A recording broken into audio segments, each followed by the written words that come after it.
Hello guys and welcome back to my channel, and this is Papa Dave, and for today's video guys, tuturuan ko kayo kung papaano tayo mag-a-apply dito sa Upwork ng mga data entries dito sa e-commerce. So dito guys, sa video na to, ituturo ko sa inyo yung mga strategy kung papaano natin a-applyan, kung ano yung mga a-applyan natin na mga trabaho, ano yung isi-search natin, at kung papaano natin siya a-applyan. Okay guys, na kung bago ka lang dito sa ating YouTube channel, please subscribe and hit the notification bell para updated ka sa mga tutorials natin. Okay guys, no, sa mga hindi alam kung papaano i-upload yung mga certificate natin dito sa members area natin. So dito sa Upwork guys, click nyo lang yung complete your profile.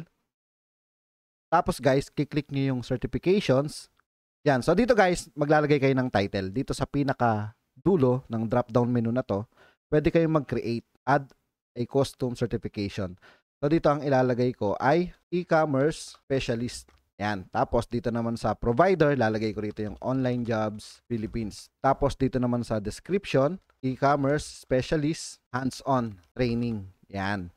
Tapos ilalagay ko rito kung kailan ako nag-start. So for example, no, yung dito kay Rowena, ang ilalagay ko rito ay 2018, tapos February, tapos click ko yung apply, halimbawa February 10, tapos dito naman sa custom URL kung paano natin siya mai-upload. Ang gagawin nyo, pupunta kayo sa Google Drive, tapos add new, tapos file upload. Tapos doon nyo i-upload yung certificate nyo, kagaya nito na nakikita nyo. Tapos click nyo tong tatlong dot na to, click nyo yung share, copy link. Yan, click nyo tong copy link. Tapos balik kayo dito sa Upwork. Tapos i-paste natin dito yung URL. Tapos click na natin yung add certification. So ganun lang kasimple kung paano siya i-add. Sa mga newbie naman sa inyo guys, no? Join tayo dito sa members area natin para makaklaim tayo ng certificate na pwede nyong i-add dito sa freelancing profile din nyo. At syempre para makanood na rin kayo ng mga course about dito sa product optimization. Okay, so dito guys sa Upwork, ang gagawin lang natin, punta tayo sa homepage natin. Tapos click natin tong search. Tapos itatype natin dito yung e-commerce data entry, kagaya nito, no? Nakikita natin sa screen. E-commerce data entry. Tapos ito yung mga lalabas. Ano yung mga makikita natin ditong mga trabaho? Of course, puro siya product listing sa mga e-commerce. Pag sinabi mong e-commerce, in general siya. Anong klaseng e-commerce? Pwede siyang sa Shopify, AliExpress, eBay, Amazon, Poshmark. So iba-iba, no? Kumbaga, in general na siya. Ngayon, maghahanap na lang tayo dito kung ano ba dito yung mga pwede nating applyan. So, halimbawa, no, dito, meron tayong export e-commerce store list builder and website scrapper. So, hindi natin alam to. Dito tayo sa mga data entry. Dito tayo sa mga product listing kasi yun yung pinakamadali, lalo na sa mga newbie sa inyo. So, scroll down natin. Yan, may makikita tayo rito Etsy shop. Ayan, sa Etsy naman to. So, ilalagay ko sa link sa description yung mga video kung paano maglista ng mga products dito. Kagaya nito, na Etsy Shop Commission-Based Sales Assistant. So, hindi siya per hour, pero verified siya. Pero dito, ang nakalagay, meron lang siyang fixed price. So, dito, commission siya. Ibig sabihin, pag commission, kung sa mga inilista nyo kung magkano yung masisales, so magkakaroon lang kayo ng commission. Halimbawa, sa isang benta, meron lang kayong $1. So, para sa akin, di ko nire-recommend to sa mga newbie. Pero kung gusto nyo ng experience, pwede nyo kagatin yung mga ganitong mga job post para magkaroon lang kayo ng experience dito sa Etsy. So, ilalagay ko yung link sa description, guys, ng mga video about dito sa Etsy, about dito sa Shopify. Ito, Shopify e-commerce store assistant. Meron naman dito TikTok and Walmart marketplace manager. Pagdating sa TikTok, maglilista kayo ng products, so bibigyan kayo ng access. So for example guys, ito na yung Shopify e-commerce store assistant. Okay, click natin siya. So babasahin natin yung description. We are seeking a skilled Shopify e-commerce store assistant to join our team. As an assistant, you will be responsible of creating, optimizing product page or our Shopify store. You will be also responsible for creating, captivating creativity and enhance visual appeal. So, ibig sabihin dito guys, no, magko-customize din tayo dito ng Shopify. So, syempre, sir, hindi ko naman alam kung paano ginagawa yan eh. Kaya nga, dito sa channel natin guys, meron tayong mga video kung paano yan ginagawa. So, kailangan lang natin maging creative pagdating sa paggawa ng mga website. Hindi natin masyadong gagawing OA, kaya gaya ng mga nakikita nyo sa mga website na pinapasukan nyo. Yung mga font nila, napaka-basic lang, Arial lang. Tapos yung mga hindi sila masyadong mag-graphic, kumbaga, dun lang sila sa pinaka-simple pero elegante tingnan. So ayan, no, makikita nyo rito, meron pa kayong graphic design. Ayan, product page creation. So ayan yung mga yan. Meron tayong video niya kung paano siya ginagawa, step by step. No? Ilalagay natin yan sa link sa description. So, dito, meron din kayong product listing dito. So, itong kompletong tutorials natin, lalagay natin sa description yan. So yan, makikita nyo ang hourly niya, $10 to $15.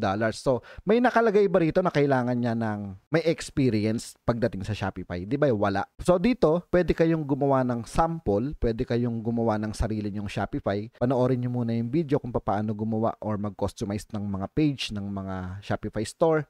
So libre lang siya. Pwede nyong gawin yon, pwede nyong gawing file para ipasa rito kung a-applyan nyo siya. So kung a-applyan ko siya, ang gagawin ko na naman dito, ipapakita ko sa kanya yung mga sample na trabaho na ginawa ko. Halimbawa, no, ano yung pagdating sa Shopify, ano yung mga pwede natin isample. Halimbawa, sa mga damit, mga general products, ayun yung mga pwede natin isample, mga sapatos. Pwede nyong gawing stepping stone yung video natin, pwede nyo nang gawing practicean yon, no? Gawa kayo ng sarili nyo. Mag-sign up kayo Shopify, wala naman siyang bayad.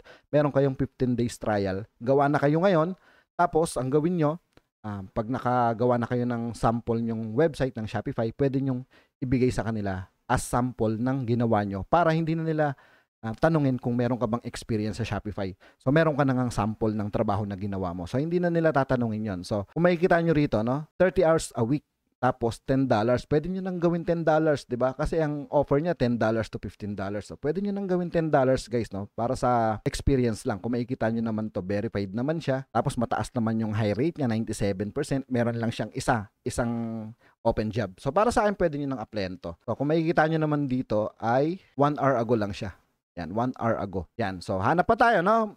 Scroll down tayo. So ngayon, kung hindi nyo alam kung paano gumawa ng proposal letter naman dito sa trabaho na to, so magpa-flash ako dito sa screen ng proposal letter na pwede nyong kopyahin para maipasa sa mga ganitong trabaho pagdating sa Shopify. Yan.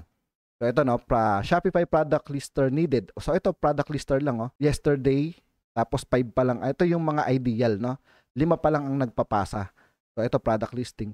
$4 to $7 per hour. Tapos intermediate lang ang hinahanap niya. So ito, click natin to, basahin natin yung description. Tapos kung pag may tinanong dito o yung Upwork mo, wala akong nakikitang experience na kahit na ano, pwede nating sabihin dun sa client na ang experience ko outside Upwork. Bago lang ako sa Upwork kaya wala pa akong work experience, pero meron akong experience pagdating sa Shopify. So hindi niya naman kayo hahanapan ng COE.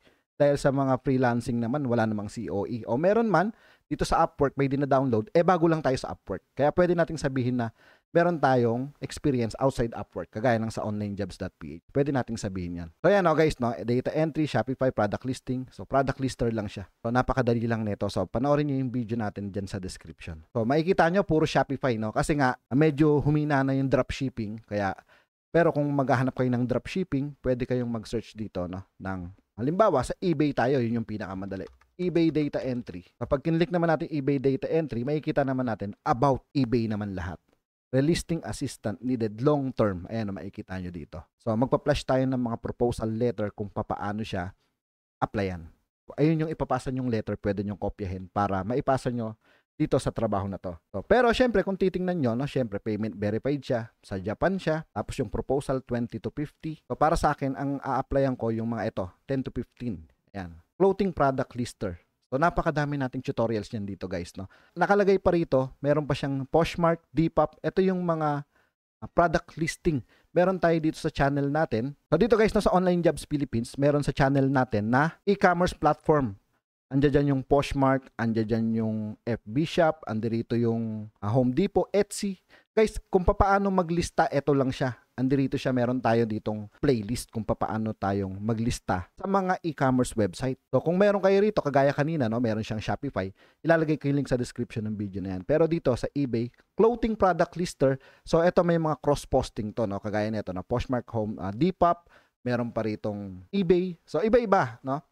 eBay listing, data entry, data analysis. So, ganun lang. Punta kayo sa channel natin, panoorin nyo kung paano sa mga e-commerce platform para matutunan nyo kung ano yung i-click nyo kapag ando doon na kayo sa actual na maglilista na kayo ng products. So, ganun lang, guys, maghanap ng trabaho. Ang kailangan lang natin, knowledge kung paano ginagawa yung paglilisting, pagsasetup ng mga site sa Shopify, paano yung mag-cross-posting, tapos paano yung maglista ng mga products na meron siyang hands-on products, meron siyang dropshipping ba siya. So yun lang naman ang kailangan natin matutunan, guys, pagdating dito sa e-commerce, para sa mga job post na makikita nyo, madali nyo na siya ma-applyan kasi may idea na kayo kung paano siya ginagawa. So yun, guys, no, sana may natutunan kayo sa video na to. So check natin sa description yung mga video na sinasabi ko, or visit tayo sa website natin sa Online Jobs Philippines dito sa YouTube. So check nyo yung playlist, hanapin nyo yung e-commerce platform kung paano naglilista ng mga product, and good to go na kayo. So kopyahin nyo na lang yung proposal letter natin para ayun yung ipapasa nyo kapag nag-apply kayo sa mga ganitong trabaho. So sana guys nakatulong sa inyo yung video na to. So yun lang po at maraming salamat.